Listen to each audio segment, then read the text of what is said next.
currently hiking the Hexatrek in France, so I'm going to go through all the gear that I'm using for this hike. I've been hiking all day, so this video is going to be a bit rough and ready, but I'm going to go through all the gear that I'm using for this 3,000 kilometer through hike. So let's start with the main piece of gear, the tent. So the tent I'm using is from thru-hiking, and I think it's a Chinese company, and this one's called the Floating Cloud 1. It's a one-man tent, and it's a freestanding tent, and this is the first time I've used a freestanding tent before. And it basically have a cross brace that goes up and over, and you put the inner fly up and then you put the rain sheet on the top. So far it's been an awesome tent. I've had it in thunderstorms and really torrential rain, and it's kept me dry inside, which is awesome. And it goes up really quick, takes about 5 minutes to put up, if that. And it's great as well because you get this little porch area to put your bag and your shoes and whatnot, which is awesome. So next piece of gear, sleeping bag. The sleeping bag that I'm using is from just mountain equipment. It's a Helium Solo. It's just their summer one, so it's not particularly warm if it goes down below sort of 8 degrees or so. But that's what I got the sleeping bag liner for here, which doubles up as a pillow. I've got an extra t-shirt, and I've got like a little hat as well in there just in case it gets too cold. But that's great because I can use that as a pillow, and most of the time I just use the sleeping bag and it's fine. And the mat I'm using is just the Thermarest Z Lite, and it folds up. It's only about 400 grams. The mat is perfect. I sleep on my side and I toss and turn a little bit, so I was worried about a mat like this like hurting my hips, but this mat's been great. It's taken a few nights to get used to, but once you get used to it, it's brilliant, and it goes in my bag, and I love it because it's so light as well. So that's the big three, the tent system. So this tent is 1.4 kilograms. My sleeping bag's 400 grams, and the mat is 400 grams. So if my math is correct, it's 2.2 kilos. So it's not the lightest sleep system in the world. So I've kind of got my gear sprawled around everywhere. The bag that I'm using is just an Osprey Aether. It's really quite old, to be honest. It's been on all my hikes. I've used it for a few years now, and it's one of their older designs, but it's 60 litres. This is probably going to be the last hike that this bag is going to be on, because it is slowly falling apart, but it's doing a job for now. So for the tech, I've got an Anker 20,000 milliamp power bank. This thing's great. I've used quite a few power banks and they've been pretty rubbish, to be fair, but this one seems to charge up my phone like a good 8 times. And it's not too heavy, it's 300 grams, but this is the best one that I found. It seems to quick charge an iPhone as well, which is great. And I've just got some cables, just my iPhone cable, got my GPS watch. I've got a Suunto Ambit 3 Peak watch, and that's a charger cable. So I record all my hikes and I upload them to Strava. So if you go on my Strava account, you can see what hikes I'm doing.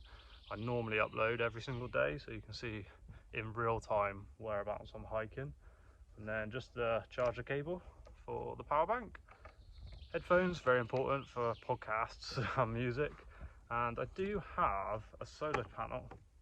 It's a 12-watt solar panel. It charges up. It's just got one USB port on it. It is handy having. Today it's been great. It charged my phone up from like 30% all the way to 80% on a 1 hour break, which was great because the sun was so strong and it was so sunny. So it does prolong the life of a power bank if you get the solar charger going. That's the same weight as the power bank, so it's 300 grams. And I'm filming on a iPhone 11 Pro. Can't show it because I'm filming on it. Seems to do the job. It seems good quality. I do all my editing on this phone as well, and I edit with just iMovie, which is just free software editing.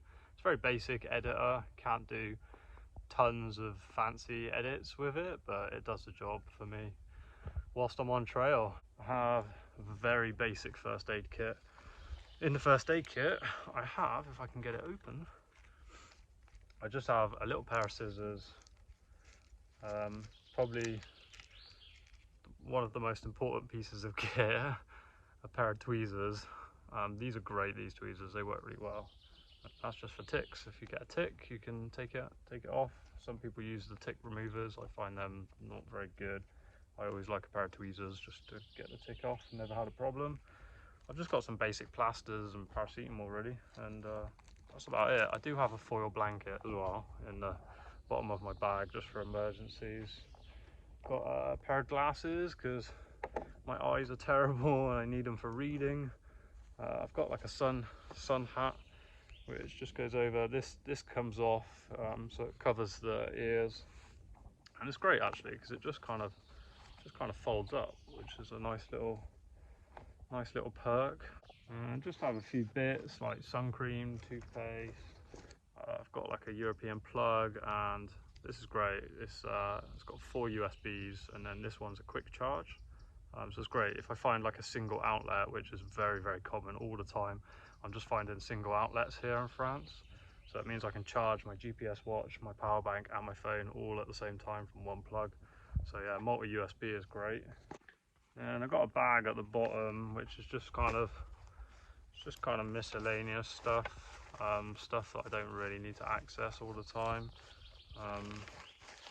Very important though is this little kit that I've got. And basically I've got 3 like tent pole repair things. They're super light, but if my tent pole snaps I can repair them.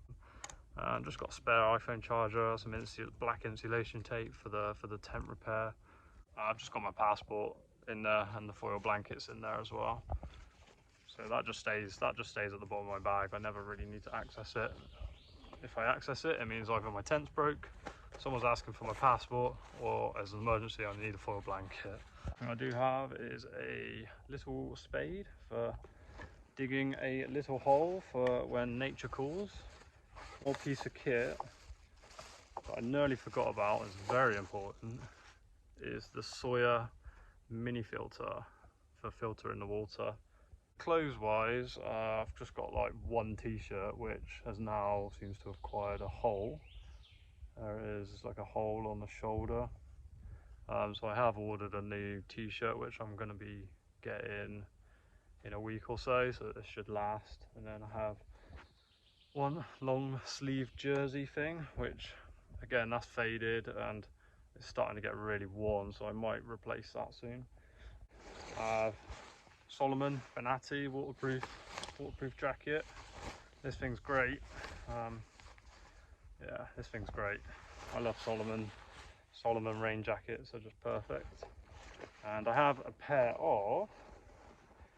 have a pair of waterproof trousers here. Haven't needed them yet. Barely needed the waterproof jacket, to be honest. I've just got a pair of shorts. Like these are like a pair of stretchy shorts, like super thin, very quick drying. And I do have a pair of swimming shorts which sort of double up as hiking shorts as well when these have been washed and drying on my bag. So I've got 2 pairs of shorts, don't have any trousers, just got 2 pairs of shorts and the waterproof trousers, which hopefully should be enough. It is a summer hike, but when I get up into the mountains I might need to wear my waterproof trousers just for warmth, I think, but we'll cross that bridge when we get to it. So for socks I'm using, I can't even pronounce it, I think it's called like Belega socks. It's like blister resist pairs of socks. I've just got 2 pairs of socks. The underwear, I just use Runderwear.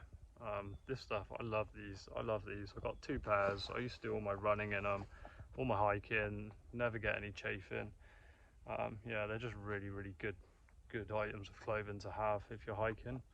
Shoes, I've got the Brooks Cascadia 16s, these are, and I love these things. These are amazing. They seem to last, depending on terrain, between sort of 700 miles and 1,000 miles. And I always wear trail shoes when hiking. I never wear hiking boots. One other piece of gear that is highly recommended on any through hike, and that is a pair of hiking poles. These are just a cheap pair from Decathlon. As you can see, they're a bit battered. If you've watched my Israel vlogs, me hiking the Israel trail, I risk my life for these and that's why I'm using them until they completely are unusable, because I risked my life to get these back. So they're doing the job, they're doing a great job. And that's pretty much all the gear that I'm using to hike the Hexatrek with. And if you've got any questions at all about any of the gear that I'm using, just let me know in the comments. I'm always happy to talk about hiking gear and hiking. And you can find in the description all the links to the main parts of my gear. And I'm gonna get in my tent and go to sleep because I'm very, very tired. But I hope you enjoyed this video. Thanks for watching.